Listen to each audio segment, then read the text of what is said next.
शाम की धुंध जंगल पर धीरे धीरे उतर रही थी। पत्तों के बीच हवा का सरसराना किसी पुराने गीत की तरह लग रहा था।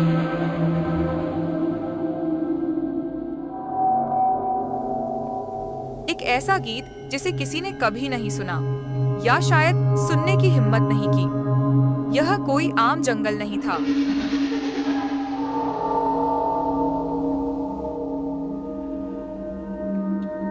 यह सप्तवृक्ष वन था, जहां 7 प्राचीन पेड़ एक साथ खड़े थे सदियों से। इन पेड़ों की जड़ें इतनी गहरी थीं कि जमीन की हर हलचल उन्हें महसूस होती थी।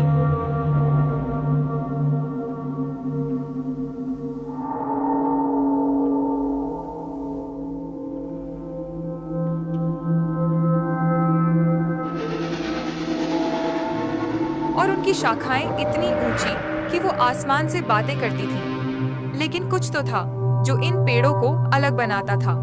रात के समय जब सारी दुनिया सो जाती, ये पेड़ जागते।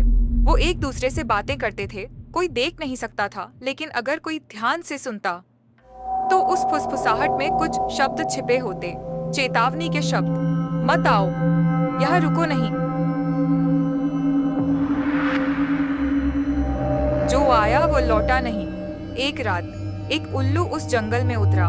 उसे लगा ये एक सामान्य ठिकाना है, लेकिन जैसे ही वह एक पेड़ की शाखा पर बैठा, पेड़ ने सरसराते हुए उससे कहा, उड़ जा, अभी भी समय है। उल्लू हंसा। पेड़ बोलते नहीं, लेकिन फिर वो महसूस करने लगा कि शाखा उसके पंजों को कसकर जकड़ रही है। पेड़ ने दोबारा कहा, हम सब सोए थे, अब हमें जगाया गया है। किसने?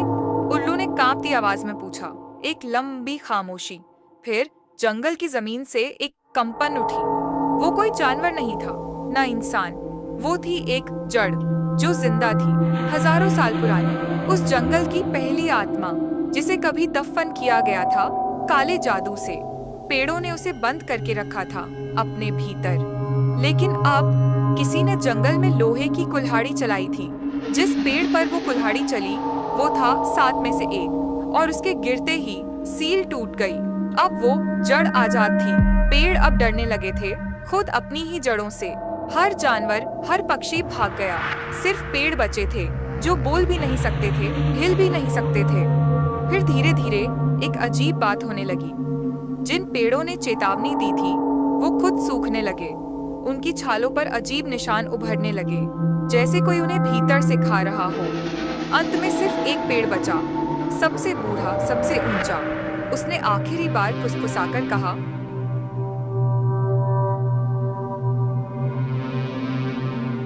अब जंगल हमारा नहीं रहा। अब जंगल खुद जिंदा है। पेड़ अब चीजें नहीं उगाते, वो चीजों को खा जाते हैं।